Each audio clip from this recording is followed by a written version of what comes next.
Hello everyone, in this video lecture we are going to discuss and solve CBSE sample question paper physics theory class plus 2 for session 2023 and 24. Maximum marks 70 and time allow is 3 hours. So first of all we will discuss about general instruction. First one, there are 33 questions in all. All questions are compulsory. The question paper has 5 sections, section A, B, C, D and E.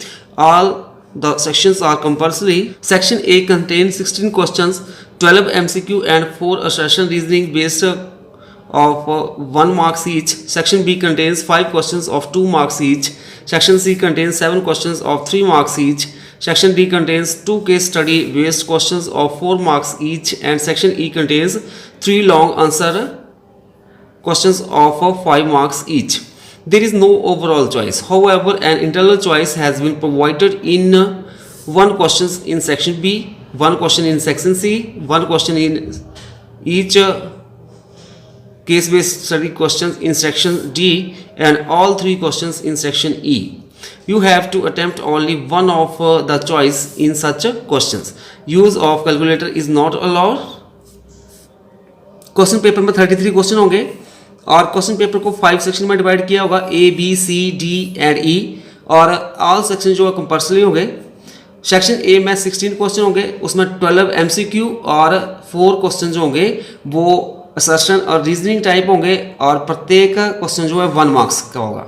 Section B में 5 question होंगे, 2 marks का प्रत्येक question होगा. Section C में 7 question होंगे और प्रत्येक question 3 marks का होगा. सेक्शन डी में केस स्टडी के 2 क्वेश्चन होंगे और दोनों 4 मार्क्स के होंगे. सेक्शन ई में 3 क्वेश्चन होंगे, लॉन्ग आंसर टाइप क्वेश्चन, और प्रत्येक क्वेश्चन 5 मार्क्स का होगा. आपके पास कोई ओवरऑल चॉइस नहीं होगी, बट आपको चॉइस प्रोवाइड की जाएगी सेक्शन बी के 1 क्वेश्चन में, सेक्शन सी के 1 क्वेश्चन में. सेक्शन डी में केस बेस्ड स्टडी क्वेश्चन होगा और उसमें 2 क्वेश्चन आएंगे और प्रत्येक क्वेश्चन के पार्ट्स होंगे 4-4. तो जो 4 पार्ट्स होंगे उनमें से एक पार्ट्स में आपको ऑप्शन मिलेगी. और जो सेक्शन ई होगा उसमें 3 क्वेश्चन होंगे, लॉन्ग आंसर टाइप क्वेश्चन, और तीनों में आपको चॉइस प्रोवाइड की जाएगी. और आपने you have to attempt only one of the choice in such question, और कैलकुलेटर जो होगा वो अलाउ नहीं होगा.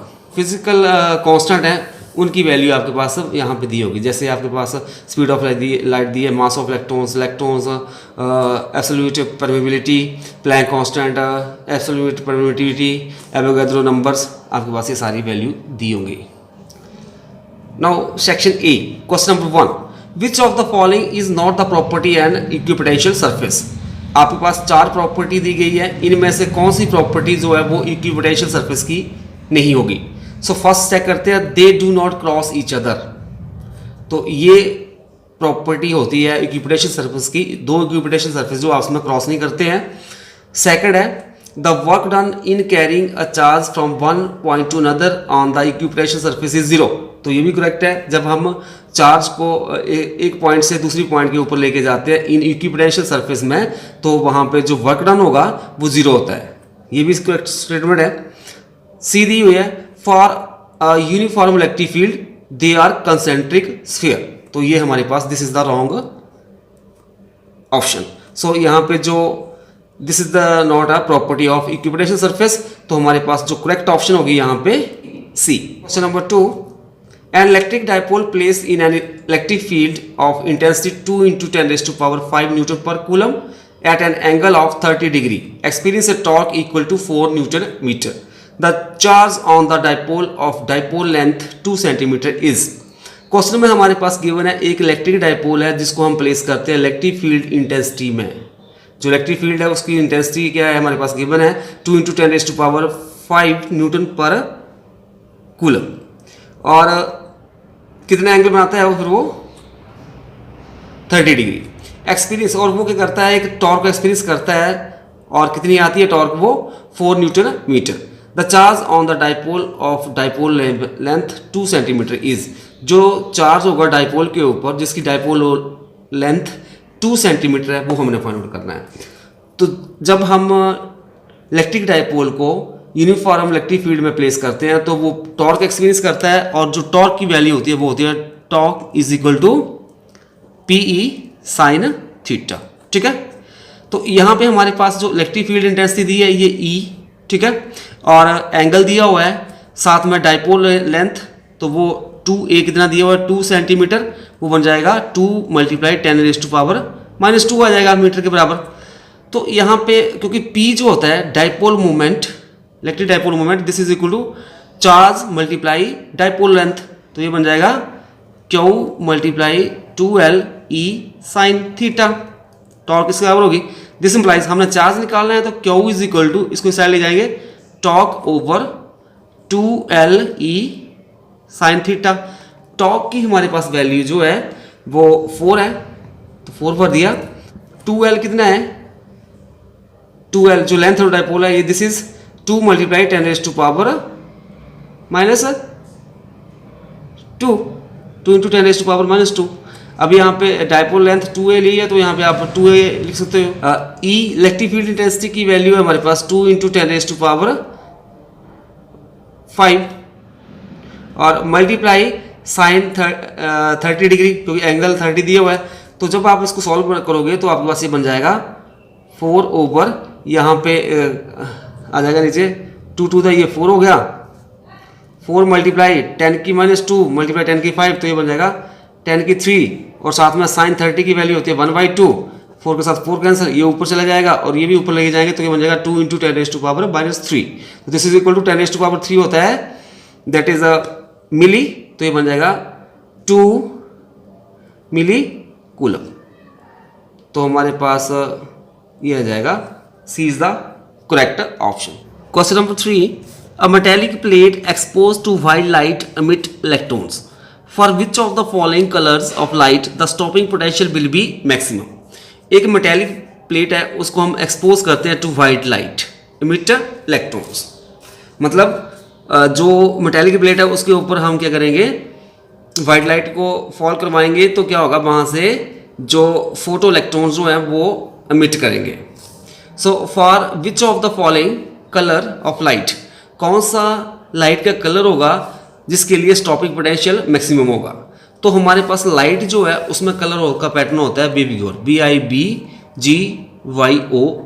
ठीक है। इसमें जो वेवलेंथ होती है, वेवलेंथ वो मैक्सिमम होती है रेड कलर की और मिनिमम होती है वायलेट की, ठीक है। और जो फ्रीक्वेंसी होती है रेसिप्रोकल ऑफ वेवलेंथ होती है, तो जो फ्रीक्वेंसी होगी फॉर रेड कलर मिनिमम होगी, न्यू मिनिमम इसके लिए, वायलेट के लिए होगी मैक्सिमम, फ्रीक्वेंसी होगी वायलेट कलर की मैक्सिमम। और हमारे पास जो स्टॉपिंग पोटेंशियल होता है, जो स्टॉपिंग पोटेंशियल है, stopping potential is directly proportional to the frequency, ठीक है। तो हमारे पास जो है वायलेट कलर है उसकी जो फ्रीक्वेंसी ज़्यादा होगी तो उसका स्टॉपिंग पोटेंशियल भी मैक्सिमम होगा। So here D is the correct option. Question number 4, when alpha particles are sent through a thin gold foil most of them go straight through the foil because, जब हम alpha particle को gold foil के ऊपर strike करते हैं तो जो gold foil है उसमें से मैक्सिमम जो अल्फा पार्टिकल जो हैं वो पास आउट हो जाते हैं। इसके पीछे रीज़न क्या होता है, क्योंकि जो होता है हमारे पास most of the part of an atom is empty space. So here C is the correct option. Question number 5, an electron is moving along positive X axis in a magnetic field which is parallel to the positive Y axis, in what direction will the magnetic force be acting on the electron. Question में given है एक जो electron में वो move कर रहा है positive axis की तरफ, मतलब इलेक्ट्रॉन जो है उसकी मूवमेंट किस तरफ है, पॉजिटिव एक्स एक्सिस की तरफ। और इन अ मैग्नेटिक फील्ड के रीजन में जो कि मैग्नेटिक फील्ड किस तरफ है, parallel to positive Y axis, मतलब मैग्नेटिक फील्ड किस तरफ है, जो मैग्नेटिक फील्ड आ गई हमारे पास along this is positive Y axis. तो जो इलेक्ट्रॉन जो है वो फोर्स जो एक्सपीरियंस करेगा उसकी हमने डायरेक्शन निकालनी है। हमारे पास जब हम किसी इलेक्ट्रॉन्स को मैग्नेटिक फील्ड के रीजन में प्लेस करते हैं तो वो फोर्स एक्सपीरियंस करता है, वो किसके बराबर होती है, F is equal to Q multiply B cross B। Q होगा चार्ज, तो चार्ज क्या इलेक्ट्रॉन के ऊपर, E माइनस E होता है, ठीक है। अब वेलोसिटी जो है उस इलेक्ट्रॉन की अलोंग पॉजिटिव एक्सिस है, तो यह आ जाएगा वी आई, ठीक है। उसके बाद जो मैग्नेटिक फील्ड है किस तरफ है, अलॉन्ग पॉजिटिव वाई एक्सिस है, तो मतलब ये आ जाएगा बी जे, डायरेक्शन आ जाएगी को वाई एक्सिस में, इस तरफ आई कंपोनेंट होता है, दिस वाई एक्सिस की तरफ जे और जेड एक्सिस की तरफ के होता है, ठीक है। तो ये बन जाएगा माइनस ई वी बी और यहाँ पे आई क्रॉस जे, और आई क्रॉस जे किसके बराबर होता है, this is I cross J is equal to K. अब ये बन जाएगा this is equal to E V B minus K. तो हमारे पास जो फोर्स की डायरेक्शन होगी अलोंग नेगेटिव जेड एक्सिस, तो ये आ जाएगा B is the correct option, मतलब फोर्स की डायरेक्शन इस तरफ होगी, इस तरफ पॉजिटिव जेड एक्सिस है तो नेगेटिव जेड एक्सिस की तरफ। Question number 6, the relative permeability of a substance x is slightly less than unity and that of a substance y is slightly more than unity, then जो relative permeability है किसी भी substance की वो अगर less than unity है तो वो सब्सटेंस किस तरह का होता है, दैट इज डायमैग्नेटिक। अगर रिलेटिव परमेबिलिटी जो है सब्सटेंस की वो slightly more than unity, unity से ज़्यादा हो तो वो किस तरह का होता है, पैरामैग्नेटिक। तो यहाँ पे x जो है डायमैग्नेटिक हो जाएगा और y हो जाएगा paramagnetic, so D is the correct option. Question number 7, an ammeter of resistance 0.81 ohm read up to 1 ampere, the value of required shunt to increase the range to 10 ampere is। एक metre है जिसकी resistance 0.81 ओम है और उससे हम value जो है कितनी रीड कर सकते हैं, कहाँ तक वो रीडिंग दे सकता है, 1 एम्पियर तक। अगर हम उसकी रेंज को बढ़ा दें 10 एम्पियर तक तो शंट में जो रेजिस्टेंस लगाएंगे हम उसकी वैल्यू क्या होगी। तो इस तरह से मान लो हमारे पास ये आ गया मीटर और इसकी जो रेजिस्टेंस है वो 0.81 ओम है और इसमें से करंट कितना फ्लो कर रहा है, 1 एम्पियर, ठीक है। अब इस शंट लगाना मतलब इसके पैरेलल में हम रेजिस्टेंस लगा देते हैं। मान लो मैंने यहाँ पे ये रेजिस्टेंस लगा दी। अब जो इसकी जो रीडिंग होगी, रेंज जो होगी हमने बनानी है 10 एम्पियर, तो हमारे पास ये पैरेलल में लगे हैं दोनों डिवाइसेस, ठीक है।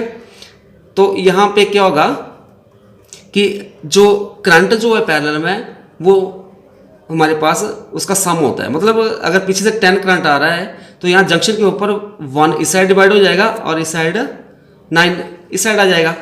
तो इस शंट में से करंट कितना फ्लो करेगा, 9 एम्पियर। बट जो हमारे पास पैरेलल है, पैरेलल में पोटेंशियल सेम रहता है, तो पोटेंशियल जो होगा यहाँ पे वो किसके बराबर होगा, इक्वल टू हेयर। तो यहाँ पे पोटेंशियल क्या बन रहा है, 0.81 multiply 1 equal to 9 multiply s, तो s इज इक्वल टू 9 इधर डिवाइड हो जाएगा तो 9 9 81, तो दिस इज इक्वल टू 0.09 ओम। तो शंट रेजिस्टेंस कितनी आ जाएगी, 0.09 ओम। नेक्स्ट है question number 8, an electron with angular momentum L moving around the nucleus has a magnetic moment given by. एक इलेक्ट्रॉन जो है वो किसी न्यूक्लियस के चारों ओर रिवॉल्व कर रहा है और उसका एंगुलर मोमेंटम बन रहा है L। तो आपने इन दैट केस जो मैग्नेटिक मूवमेंट होगी इलेक्ट्रॉन्स की वो फाइंड आउट करनी है। इसके लिए मैं पहले डायग्राम ड्रॉ करने जा रहा हूँ। यहाँ पे ये न्यूक्लियस आ गया जिसके ऊपर पॉजिटिव चार्ज है, मान लो इलेक्ट्रॉन यहाँ पे आ गया नेगेटिव चार्ज, यहाँ पे इस न्यूक्लियस के चारों ओर रिवॉल्व कर रहा है और इस जो सर्कुलर पाथ है इसका रेडियस r ले लिया, विद सम वेलोसिटी ये मूव कर रहा होगा और जो इसका एंगुलर मोमेंटम है वो हमारे पास आ गया L वेक्टर। तो हमारे पास एंगुलर मोमेंटम किसके बराबर होता है, this is equal to r cross p, मतलब जो ये रेडियस होगा इस पाथ का और linear momentum, this is equal to r cross p, और जो p होता है जो लीनियर मोमेंटम होता है it is the product of mass and velocity. तो ये बन जाएगा r cross multiply M V, ठीक है। अब यहाँ पे मास ऑफ इलेक्ट्रॉन्स उसको मैं एम ई के साथ लिख लेता हूँ। तो जब मैं इसका मैग्नीट्यूड लूँगा तो हमारे पास बन जाएगा L is equal to M E R V, this is question number 1। जब इलेक्ट्रॉन इस तरफ मूव कर रहा है तो करंट इसमें इसके अपवर्ड डायरेक्शन में फ्लो करेगा, तो करंट हो जाएगा हमारे पास charge on electron that is E upon time T. अब टाइम पीरियड टी निकालना है तो टी किसके बराबर हो जाएगा, दैट इज जो टाइम कवर करने के लिए इसको समय लगा दैट इज 2πr ओवर इसकी वेलोसिटी, मान लो ये v के साथ मूव कर रहा है तो v, क्योंकि वेलोसिटी होता है हमारे पास डिस्प्लेसमेंट ओवर टाइम, तो टाइम किसका आ जाएगा, डिस्प्लेसमेंट ओवर वेलोसिटी। तो डिस्प्लेसमेंट यहाँ पे क्या आ रहा है, circumference of the circle 2πr over velocity v। तो अब हम यहाँ पे यूज कर लेते हैं, तो हमारे पास क्या बन जाएगा, I is equal to E 2πr v, v ऊपर चला जाएगा तो I is equal to E V over 2πr बन जाएगा। तो इस तरह से हमारे पास एक करंट आ गया, I is equal to E V over 2πr। अब जो हमारे पास ऑर्बिटल मैग्नेटिक मूवमेंट वो हमारे पास आती है म्यू एल के साथ लिखूं मैं अगर, तो this is equal to I multiply A होगा। तो आई हमारे पास ये है ई वी ओवर 2πr, और जो ए हमारे पास आ जाएगा एरिया, तो ये आ जाएगा सर्कल का एरिया πr स्क्वायर। तो यहाँ पे थोड़ा कटिंग हो जाएगी, पाई के साथ पाई कैंसिल, स्क्वायर के साथ ये आर कैंसिल हो गया, तो ये बन जाएगा ई वी आर ओवर यहाँ पे आ जाएगा 2। ठीक है, अब ये म्यू एल आ गया। अब जो है हमारे पास आर वी यहाँ से थोड़ा इसको रीडिंग करते हैं क्वेश्चन 1 को, तो आर वी किसके बराबर हो जाएगा, this is equal to L over M E के बराबर। तो यहाँ पे आर वी की जगह मैं भर देता हूँ L over M E over 2, तो ये बन जाएगा this is equal to E L over M E, नीचे आ जाएगा 2 एम ई। तो जो मैग्नेटिक मोमेंट बन जाएगी E L over 2 M E. तो यहाँ पे ऑप्शन हमारे पास E L over 2 M E mass of electrons, तो यहाँ पे A option is the correct option. Next question number 9, the large scale transmission of electrical energy over long distances is done with the use of transformer. The voltage output of the generator is stepped up because. जो large transmission होगी electrical energy की, उसको long distances तक मतलब ले जाने के लिए हम यूज़ करते हैं यूज़ ऑफ ट्रांसफार्मर। जो वोल्टेज आउटपुट होगी जनरेटर की वो स्टेप अप होती है because of reduction of current and power loss is cut down. तो यहाँ पे हमारे पास ये बोथ आएंगे, तो D option is the correct option, A and C both. Question number 10, the diagram below shows the electric field E and magnetic field B components of electromagnetic waves at a certain time and location। हमारे पास ये diagram given है, यहाँ पे जो electric field जो है component उसका यहाँ पे ई वेक्टर और ये मैग्नेटिक फील्ड वेक्टर इस तरफ है, ये दोनों आपस में क्या है, परपेंडिकुलर है। हम जानते हैं कि जब हमारे पास इलेक्ट्रोमैग्नेटिक वेव्स प्रोपोगेट करती है, मान लो इलेक्ट्रोमैग्नेटिक वेव्स जो है वो प्रोपोगेट कर रही है अलॉन्ग एक्स एक्सिस की तरफ प्रोपोगेट कर रही है, तो इलेक्ट्रोमैग्नेटिक वेव में दो प्रकार के कंपोनेंट होते हैं, एक इलेक्ट्रिक फील्ड कंपोनेंट जो इलेक्ट्रिक फील्ड, और दूसरा मैग्नेटिक फील्ड कंपोनेंट। और ये जो इलेक्ट्रिक फील्ड अगर आपके पास अलॉन्ग वाई एक्सिस आ रही है तो मैग्नेटिक फील्ड जो होगी जेड एक्सिस होगी, और प्रोपोगेशन अगर वेव का अलॉन्ग एक्स एक्सिस है तो मतलब कहने का मतलब ये सारे आपस में तीनों म्यूचुअली परपेंडिकुलर होते हैं। तो यहाँ पे से पूछा गया है हमसे the direction of propagation of electromagnetic waves is, जो डायरेक्शन होगी प्रोपोगेशन ऑफ इलेक्ट्रोमैग्नेटिक वेव्स उसकी डायरेक्शन किस तरफ होगी। तो हमारे पास यहाँ पे इस क्वेश्चन में जो ए ऑप्शन करेक्ट होगी, perpendicular to the E and B and out of plane of the paper.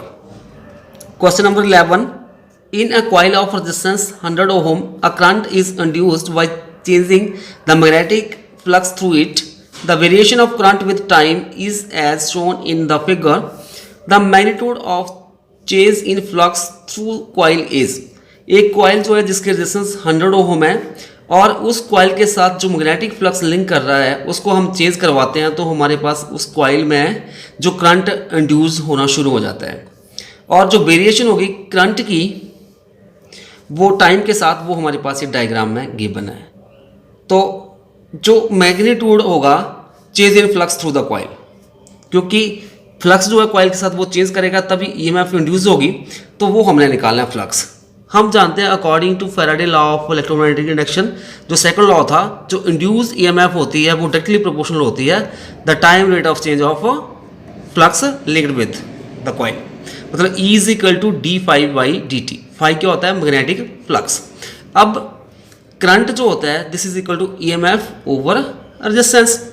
अब यहाँ पे E की वैल्यू भर देंगे तो I is equal to d∅/dt over R। थोड़ा इसको रीअरेंज कर देते हैं तो I is equal to 1/R d∅/dt बन जाएगा। थोड़ा इसको रीअरेंज करेंगे, dt को मैं साइड लेके जा रहा हूँ तो हमारे पास बन जाएगा ये I dt this is equal to d∅/r और this is equal to, in this case जो करंट और टाइम के बीच में ग्राफ है d∅/dt और ये किसका हो जाएगा? This is equal to I dt और this is equal to area of this IT graph.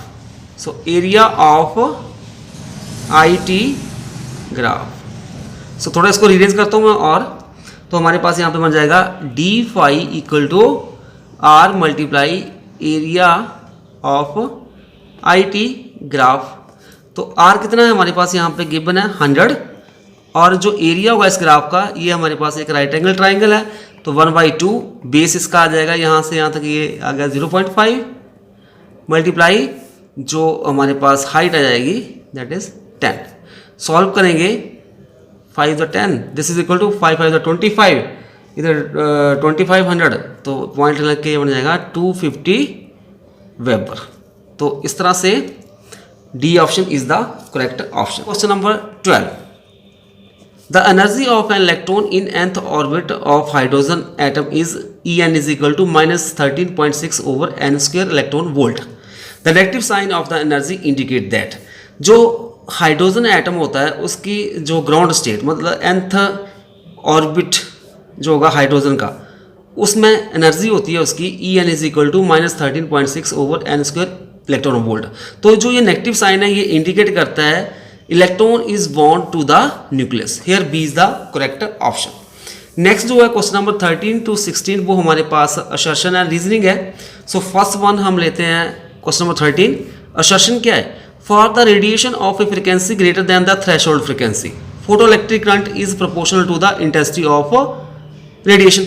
अगर हमारे पास जैसे ये मेटल सरफेस है इसके ऊपर जो लाइट पड़ रही है इसकी फ्रिक्वेंसी मान लेते हैं न्यू और जो थ्रेशोल्ड फ्रिक्वेंसी होती है थ्रेशोल्ड फ्रिक्वेंसी उसको मानते हैं हम न्यू नॉट, मतलब वो मिनिमम फ्रिक्वेंसी जो कि किसी इलेक्ट्रॉन्स को इंजेक्ट करने के लिए चाहिए फ्रॉम मेटल सरफेस।